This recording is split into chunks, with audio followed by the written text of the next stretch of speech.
مسئلہ اور چل رہا ہے نیا کہ جب کسی عورت کو قبر کی طرف لے جایا جاتا ہے، اس کو کفن پہنایا جاتا ہے، جنازہ جاتا ہے، اس کو غسل وغیرہ دیتے ہیں، وہ ایک طرف کمرے میں ہوتی ہے، تو کہتے ہیں کہ نہیں غیر محرم کوئی نہ دیکھے اسے، کہتے ہیں نا پردہ کراتے کہ جو قبر میں جانے والی ہے، مٹی میں جانے والی سے کون دیکھ رہا ہے، اور جو بھی دیکھے گا تو اس نسبت سے دیکھے گا، ایک اس نسبت سے دیکھا کہ بیچاری دنیا سے چلی گئی، اس کو کوئی غلط نظر سے تھوڑی نہ دیکھے گا، جو دیکھے گا زندوں کو دیکھے گا غلط نظر سے۔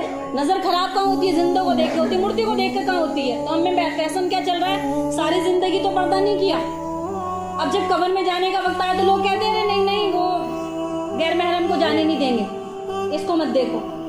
اب جب مٹی کے اندر چلی گئی تو اب اس کو لوگ روک رہے ہیں کہ کوئی نہ دیکھے، جب زندہ تھی، باپ بھی زندہ، بہن بھی، بھائی بھی، بیٹے بھی اور شوہر بھی، تب اس کو ساری دنیا نے دیکھا۔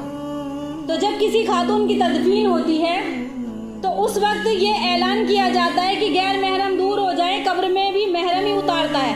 جب ایک مردہ خاتون کے لیے پردہ اس قدر اہتمام کیا جاتا ہے تو زندہ خاتون کے لیے کس قدر پردے کا اہتمام کرنا چاہیے۔ اگر ایمان کی ذرا سی بھی ہمارے اندر محبت ہے، ذرا سا بھی ایمان کہیں بچا ہوا ہے، کسی کونے میں پڑا ہوا ہو تو ڈھونڈنا گھر جا کے، تلاش کرنا گھر جا کے اور اسے نکالنا، جھنجھوڑنا اس ایمان کو کہ ہمارا ایمان کہاں چلا گیا۔ یہ کعبہ پر غلاف اس لیے ہے تاکہ پتہ چلے کہ کوئی عام گھر نہیں، اللہ کا گھر ہے۔ یہ کون سا گھر ہے؟ خانہ کعبہ کا، یہ اللہ کا گھر ہے جہاں لاکھوں لوگ طواف کرتے ہیں۔ کعبہ پر بھی غلاف ہوتا ہے نہیں، حالانکہ پتھروں کا گھر ہے، کعبے پر غلاف ہے تو اس لیے ہوتا ہے تاکہ پتہ چلے یہ اللہ جل شانہ کا گھر ہے، بڑی شان کے ساتھ اس کو سجایا جاتا ہے اور چاروں طرف غلاف پڑا ہوا ہے۔ قرآن پر غلاف اس لیے تاکہ پتہ چلے کوئی عام کتاب نہیں، کون سی کتاب ہے؟ قرآن مقدس ہے، اور کسی مذہب کی کتاب پر غلاف نہیں ہوتا، قرآن پر ہوتا ہے۔ اور مسلم عورت کو پردے کا حکم اس لیے ہے تاکہ پتہ چلے کوئی عام عورت نہیں ہے، محمد صلی اللہ علیہ وسلم کی کہ یہ کون ہے، یہ غلام مصطفیٰ ہے۔ اس لیے پتہ چلنا چاہیے، ہماری ایک پہچان بنائی کہ ہم کون ہیں، مسلمان ہیں۔ ساری عورتیں تو خوبصورت ہیں مگر حسین ترین عورت وہی ہے کہ جسے صرف اس کا محرم دیکھے۔ جو لڑکی، جو عورت اللہ کی بات مانتی ہے، اللہ پاک اسے کبھی ٹھوکر کھانے نہیں دیتا۔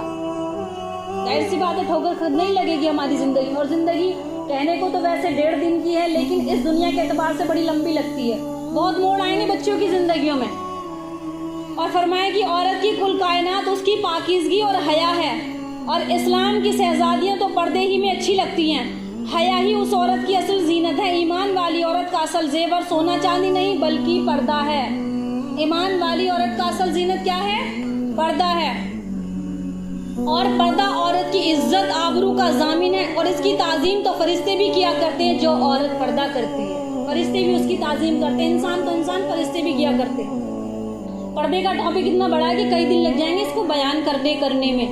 پورا قرآن میں 30 پارے اور 540 رکوع، 6666 آیات اور 114 سورتوں میں سوچو ہوگا کیا؟ آپ سوچو گے جہنم کا تذکرہ بہت ہے، جنت کا تذکرہ بہت ہے، توحید بھی اللہ نے کافی دے دی، والدین کی فرمانبرداری کے لیے چند آیات کہ تم اپنے والدین کی فرمانبرداری کرنی ہے، ضعیف و بزرگ ہو تو اف بھی نہ کہو، بس اتنی بات بتا دی، یعنی کہ ان کا کہنا ماننا ہے، لیکن اگر قرآن اور حدیث کے خلاف کوئی بات ہے تو اس میں ان کا کہنا نہیں ماننا۔ اس سے آگے ہے کیا قرآن کے اندر؟ سوچو ذرا، اس کے آگے جتنے بھی باب بنے ہوئے ہیں، میں نے کئی بار بتائی یہ بات، جتنے بھی باب ہیں اس کے اندر، جتنی بھی سورتیں ہیں، ایک تو سورت ہوتی ہے، ایک آیات ہوتی ہے، آیت تو 1 2 3 4، کہ جیسے کسی سورت میں 100 آیتیں، کسی میں 200، کسی میں 300، کسی میں 500، کسی میں 400، کسی مطلب پارے کے اندر زیادہ ہے، کسی میں کم ہے۔ تو ایسے ہی سب سے زیادہ جو سورتیں ہیں قرآن مجید میں وہ عورتوں کے بارے میں۔ یہ سوچو پورا قرآن عورتیں، اگر عورتوں کا باب نکل جائے تو اس تہائی حصے میں اللہ تعالیٰ نے کیا فرمایا ہے؟ سورہ بقرہ کے اندر کھولو گے تو عورتوں کے احکام، سورہ نساء تو پوری کی پوری عورتوں کے بارے میں، سورہ آل عمران میں عورتوں کا بیان، سورہ احزاب کے اندر عورتوں کا بیان، سورہ نور کے اندر عورتوں کا بیان، سورہ طلاق پوری طلاق کے بارے میں عورتوں کا بیان، سورہ تحریم کے اندر عورتوں کا بیان، سورہ حجرات کے اندر عورتوں کا بیان، اور کئی صورتیں ایسی ہیں جس میں خاص کر عورتوں کے احکام نافذ کیے گئے ہیں۔ قرآن ہم ڈیلی پڑھتے ہیں لیکن ایک احکام بھی ہماری کھوپڑی میں آ گیا ہو تو بتا دو مجھے۔